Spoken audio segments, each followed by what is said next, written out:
MBBS in abroad. Apollo MedSkill 6 years of MBBS program will be completed in 35 lakhs only.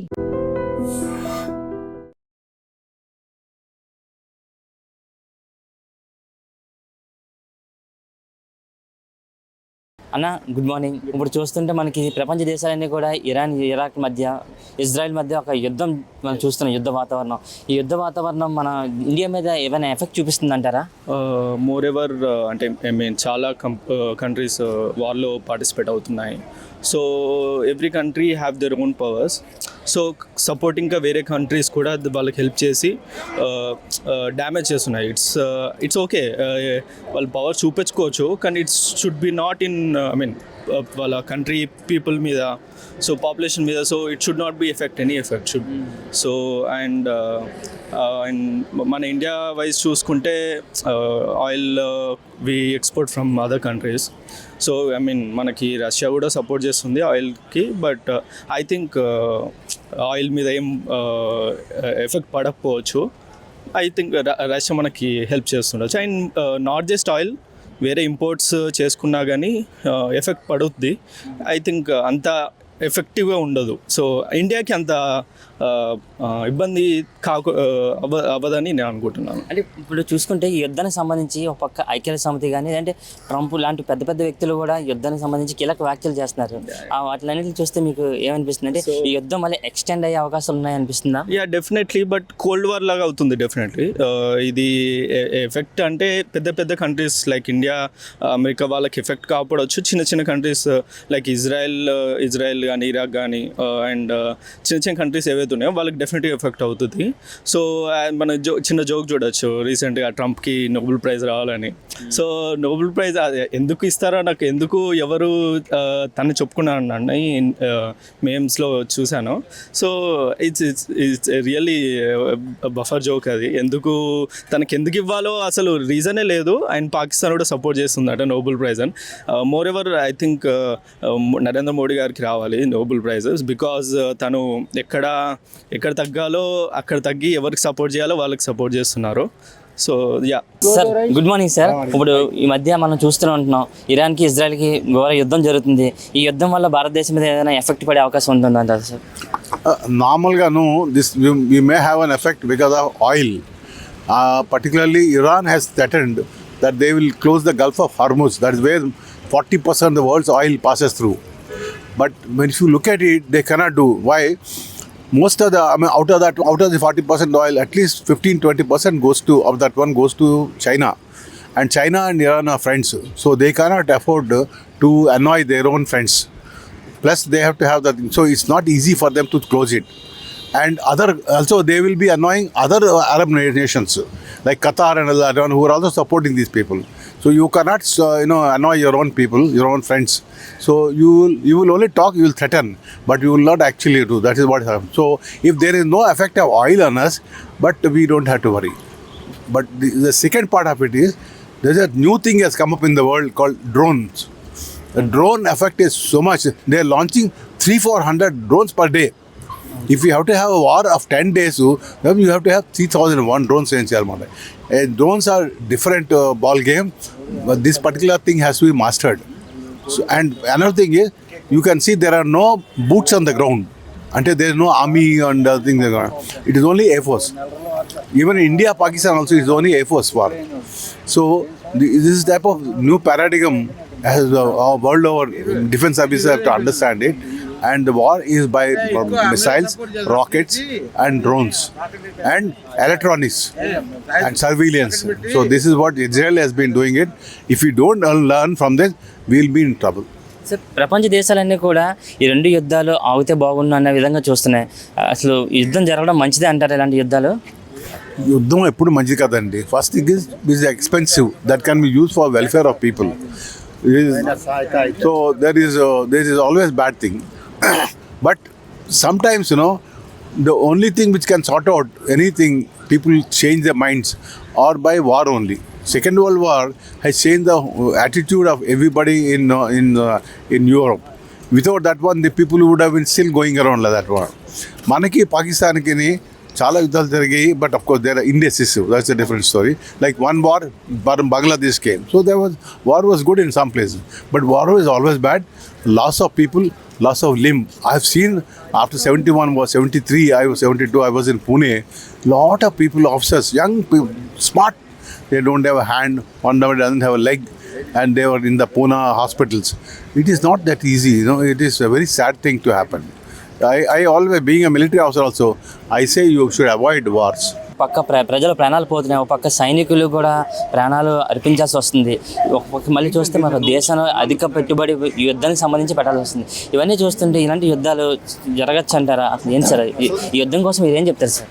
యుద్ధం అయితే జరగకూడదండి. Actually యుద్ధం వల్ల loss మొత్తం అంటే human loss, property loss, relations అన్నీ కూడా యుద్ధం వల్ల ఇట్ ఈస్ నాట్ కరెక్ట్. యుద్ధం జరగకూడదు యాక్చువల్గా అయితే. సార్ మరి ప్రపంచ దేశాలన్నీ కూడా ఈ రెండు దేశాలు యుద్ధం చేసుకుంటే ప్రపంచ దేశాలు కూడా ఆపడానికి ఐక్యరాజ్య సమితి లాంటి వాటిలో కూడా చర్చలు చేస్తున్నారు సార్. అసలు యుద్ధం జరగడం దేనికంటారు సార్? అసలు ఐక్యరాజ్య సమితి డమ్మీ నా ఐక్యరాజ్య సమితి డమ్మీ. అసలు యాక్చువల్ ఐక్యరాజ్య సమితిని బాయ్కాట్ చేయాలి. Third world countries is only hands up few western countries. వాళ్ళు డిక్టేట్ చేస్తున్నారు థర్డ్ వరల్డ్ కంట్రీస్ని. వాళ్ళు కావాల్సింది వాళ్ళు ఇంప్లిమెంట్ చేసుకుంటున్నారు. థర్డ్ వరల్డ్ కంట్రీస్కి ఎలాంటి బెనిఫిట్ లేదు యూఎన్ వల్ల. యూఎన్ టోటల్గా బాయ్కాట్ చేయాలి. థర్డ్ వరల్డ్ కంట్రీస్ వాళ్ళు ఓన్ ఫామ్ చేసుకోవాలి organization. Africans, Asians, South Asians, Latin countries, ఇవన్నీ ఈ western countries particularly UK, America, France, Germany వీళ్ళందరూ బాయ్కాట్ చేయాలి. బాయ్కాట్ చేస్తే అప్పుడు వరల్డ్ పీస్ వచ్చింది. వాళ్ళు వరల్డ్ రిసోర్సెస్ అంతా వాళ్ళు ఆక్యుపై చేస్తున్నారు. ఇరాన్ ఈ రిసోర్సెస్ 40-80 కింద ఆపేసాడు అమెరికాకి. దానివల్ల ఈ గొడవలు అన్నీ. వాడు ఆయిల్ ఇవ్వట్లేదు. అంతకుముందు బ్రిటిష్ వాళ్ళు 55లో వాళ్ళు ఆయిల్ వచ్చింది ఇరాన్లో. అప్పుడు అగ్రిమెంట్ ఏంటంటే 60% రాయల్టీ మాకు ఇవ్వాలి ఇన్కంలో, 30% ఏమో ఇరాన్కి, 10% ఏమో ఎక్స్పెండిచర్. అది పీపుల్ రెవల్యూషన్ వచ్చింది 78లో. దాన్ని అప్పటి నుంచి తరిమేశారు అమెరికన్స్ని. అది కోపం వీళ్ళకి. అది ఇజ్రాయెల్ని పెట్టి వీడు కంటిన్యూగా లాస్ట్ 5 years నుంచి ఆర్మీ కమాండర్స్ని, సైంటిస్ట్ని చంపేస్తున్నాడు. ఎంతకాలం వీడు ఓపిక పడతాడు ఇరాన్? అందుకని ఇది ఆడి వదలట్లేదు. ఇప్పుడు రెండు దేశాలు యుద్ధం జరిగితే సముద్రం మీద వెళ్ళే ట్రావెల్స్ సంబంధించి కానీ, లేదంటే గూడ్స్ వెళ్తూ ఉంటే, మన సరుకులు వెళ్తుంటే వీటి మీద ఎఫెక్ట్ పడుతూ అంటారా? పడుతుందండి డెఫినెట్గా. లాజిస్టిక్ ఆయిల్ రేట్ పెరుగుతుంది. తర్వాత ఇప్పుడు ఎక్స్పోర్ట్ ఇంపోర్ట్స్ అవుతుంది. తర్వాత పర్టికులర్లీ ఇజ్రాయెల్ది కానీ అమెరికన్ది కానీ ఇప్పుడు షిప్స్ అలౌ చేయరు. హౌతీస్ వాళ్ళు చుట్టూ తిరిగి రావాలి. వాళ్ళకి చాలా కాస్ట్ అవుద్ది. వాళ్ళకి ఎకానమీ బాగా ఎఫెక్ట్ అవుద్ది. అది ఎక్స్పెన్స్ అవుద్ది. ఇది చాలా ఎఫెక్ట్ ఉంది ఫ్యూచర్లో. వారు ఆగిపోతే మంచిది, లేకపోతే అనవసరం ఇన్నోసెంట్ పీపుల్ చేస్తున్నారు. ఇది ఉండకూడదు. ఆ పాలస్తీన్ ప్రాబ్లమ్ సాల్వ్ చేయాలి. అదేదో 2 states స్థితి పెట్టి ఇది రెండు ఉండాలి, పక్క పక్కనే పీస్ఫుల్గా ఉండాలి. అలాగా చేయాలి. యూఎన్ఓ ఏం చేయట్లేదు. UNO is a waste. ఇప్పుడు అది అసలు ఒక్కటి మాట్లాడి యూఎన్ వచ్చి ఆపాలి. ఆఫ్ఘనిస్తాన్లో, ఇరాక్లో ఉన్నప్పుడు ఈ పీస్ కీపింగ్ ఫోర్స్ అని వాళ్ళు ఇంప్లిమెంట్ చేశారు వెస్టర్న్ కంట్రీస్. ఇక్కడ ఎందుకు చేయట్లేదు? అది గాజాలో ఎందుకు చేయట్లేదు? చిన్న పిల్లల్ని చంపేస్తున్నారు. ఫుడ్ కోసం వచ్చిన వాళ్ళు నిన్న 80 మెంబర్స్ని చంపేశారు పిల్లల్ని. ఈ వరల్డ్ అంతా చూస్తుంది. తప్పు ఇది. సార్ ఇప్పుడు ఇరాన్కి ఇజ్రాయెల్కి ఒక పెద్ద వార్ జరుగుతుంది. ఈ ఎఫెక్ట్ మన ఇండియా మీద ఏదైనా చూపిస్తుందా సార్? ఇమీడియట్ ఎఫెక్ట్ అంటే స్టేట్ వైజ్ చూసారా మీరు? స్టూడెంట్స్ని అటు ఇటు పరిగెడుతున్నారు. వాళ్ళందరినీ తీసుకురావాల్సి వస్తుంది.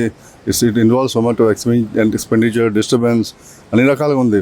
క్రూడ్ ఆయిల్ ఇంపోర్ట్స్, ఎక్స్పోర్ట్స్ అవి దెబ్బతింటాయి. అండ్ ఓవరాల్ గ్లోబల్ ప్రాబ్లమ్స్ వస్తాయి. బికాజ్ ట్రేడ్ ఇన్వాల్వ్ అయింది, ఫ్రెండ్షిప్స్ ఇన్వాల్వ్ అయ్యాయి. ఇవన్నిటి వల్ల లాంగ్ టర్మ్ లాస్ చాలా ఉంటుంది. But anyway India is always a peace loving country. మన పాకిస్తాన్ చేసిన పహల్గామ్ అటాక్ తర్వాత కూడా ఇండియా ఏదో రిటాలియేట్ చేసింది, but not to that extent. It could have destroyed Pakistan, but it didn't go to that level because India is a peace loving country. It wants everybody to exist peacefully. And Israel and Iran war definitely will going to have a long term effect which we don't see immediately. And humanity point low, number of children and unnecessary deaths, devastation. ఈ war వల్ల మన exports imports ఎక్కువ కూడా మన see మీద జరుగుతుంటాయి. See మీద effect ఏమైనా పడుతుందంటారు సార్? ఉంటుంది, డెఫినెట్గా ఉంటుంది.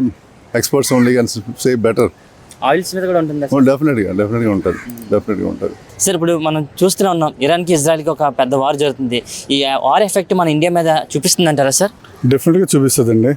ఆయిల్ ప్రైసెస్ పెరుగుతాయి, సప్లై డిస్టర్బ్ అవుద్ది. ఈ రెండు బిగ్ ఎఫెక్ట్స్. ప్లస్ ఇజ్రాయెల్ మనకి బాగా ఫ్రెండే, ఇరాన్ మనకి బాగా ఫ్రెండే. How India will act, that is also difficult diplomatic issue. అంటే ఇప్పుడు ప్రపంచ దేశాలన్నీ కూడా ఈ రెండు దేశాల యొక్క యుద్ధం వైపు చూస్తున్నాయి. ఐక్యరాజ్య సమితి కూడా దీంట్లో ఇన్వాల్వ్ అవుతుంది.